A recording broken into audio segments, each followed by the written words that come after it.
Imagine that you are so wealthy that you could literally turn $35 million for 1 day's of work because it's just not worth it. So, according to this, George Clooney says it wasn't worth taking $35 million for 1 day of work. So George Clooney has spent the better part of 40 years in showbiz and has his pick of the litter when it comes to job opportunities. The Ocean's 11 actor who's 60 revealed he once refused $35 million for just 1 day of work on an airline ad. So basically, this is like you go in there and in 1 day you shoot basically like a 30-second minute ad, and there you go. Right? Like those like progressive ads, those types of things, the little like car ads that like Ford or Mercedes does, that type of thing. So Clooney was asked by The Guardian about his upcoming film The Tender Bar and whether he thinks he has enough money now. Well, yeah, I was offered $35 million for 1 day's work for an airline commercial, but I talked to my wife about it and we decided it's not worth it, the director said. Alluding to wife Amal Clooney's longtime work in human rights law, George explained that the airline is associated with a country that, although it's an ally, is questionable at times, and so I thought, well, if it takes a minute's sleep away from me, it's not worth it. So George and Amal, 43, married in 2014, and they have 4-year-old twins, Ella and Alexander. Clooney also explained why he has chosen to take a small step back from acting in recent years.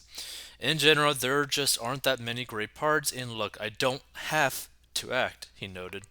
My wife and I had this conversation when I turned 60 this summer. I said, I can still bounce around pretty good, and we both love what we do, but we gotta make sure we don't book ourselves silly. So part of it is just us making sure we live our lives. In an interview on the WTF with Mark Maron podcast last month, Clooney opened up about having children later in life. I had the discussion with Amal the other day because I turned 60. Look, we have to rethink how we're doing our lives, he said, adding that the conversation was about toning down their careers for the sake of their kids in the future. We're working a lot, both of us, the ER actor added. She's working a tremendous amount. It doesn't mean we don't do a job because we gotta do a job. If you don't have a job, you're dead. We also have to make sure we're spending less time behind a computer or going on locations. Of turning 60, Clooney reflected on how he's okay with being of a certain age. 60 is a number, but I've done all the physicals, knock on wood, and I'm in good shape. I feel healthy. 60, you could kind of beat the devil a little bit. 80, you can't. And that's 20 years from now. 20 years happens in a flash and faster as you get older. So I thought that this is a pretty good thing to really cover because there's a lot to really learn about this simple article, right?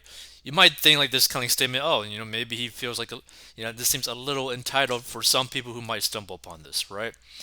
But that's not really the case, right?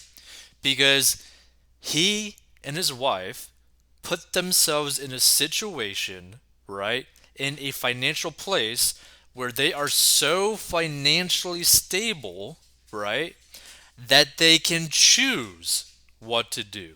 They can choose whether or not to work with a company, regardless if they're going to pay them a crazy amount of money, right? They can choose to whether or not work with a company based off moral standings, right?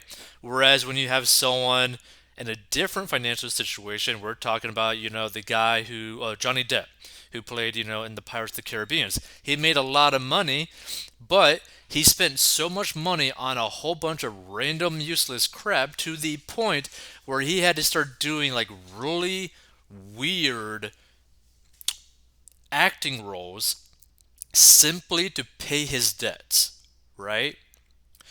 Same thing with Nicolas Cage. You had a guy who made a lot of money pretty quickly, but then ended up spending a lot of money, and also I think his wife like spent a crazy amount of money as well, so that they basically ended up getting screwed financially. So now he had to basically just do like really crappy jobs that he did not want to do so that he could make enough money to pay his debts. This is the reason why you want to get yourself in a financial position to be free to do what you want when you want to do it because you want to do it, right? So to do this, and you could do this working anything, right?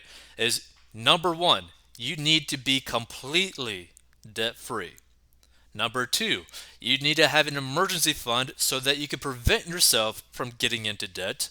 And number three, you want to start putting your money towards investments that will have a compounding interest growth factor so that no matter what it is growing as time goes on, you got to basically automatically invest, consistently grow that so that by the time you are like the retirement age or you're at that point where like, okay, you know what, I don't really want to work at my job anymore. I want to be financially independent, basically, retire early.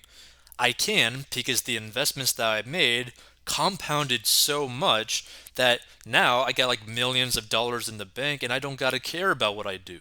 I could just go do whatever I want. I could go create a business if I want to create that business. Oh, I could just donate the majority of my time for free because I could financially do that, right?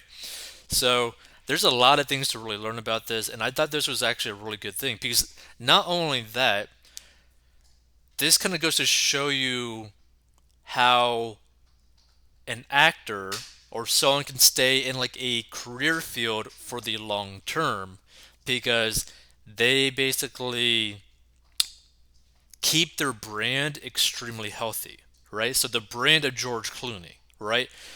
Everyone pretty much knows George Clooney. Everyone knows that he's going to be a pretty spot on actor in whatever role that he's in because he's done roles that he deems is a good idea for him, but also that he actually would truly enjoy acting in that role or like filming that film and all that kind of stuff, right? And this is the thing that people need to understand is that you want to get yourself into the position to where you can make decisions because you want to make them, not because you have to do it, right? Like you never want to put yourself basically back to the wall in a corner, basically being forced to react to, difficult situations. You want to be able to be like, okay, you're going to sit on this, you're going to think about it, you're going to be like, okay, is this a good idea? Is this a good business move? Is this a good job? Is this a good career move? Right? Should I go here? Should I go there? Should I go travel there? Right? Should I go to this party with these other people? Right?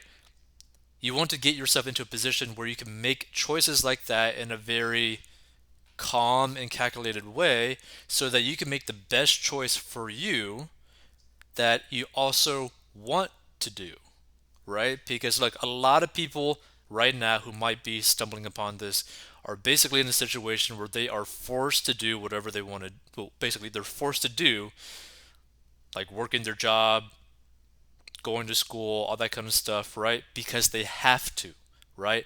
They got to pay their bills. They got to take care of their family. They got to take care of their kids. They got to have so many responsibilities, and they're not in a financial situation to basically be able to do whatever they want to do, right?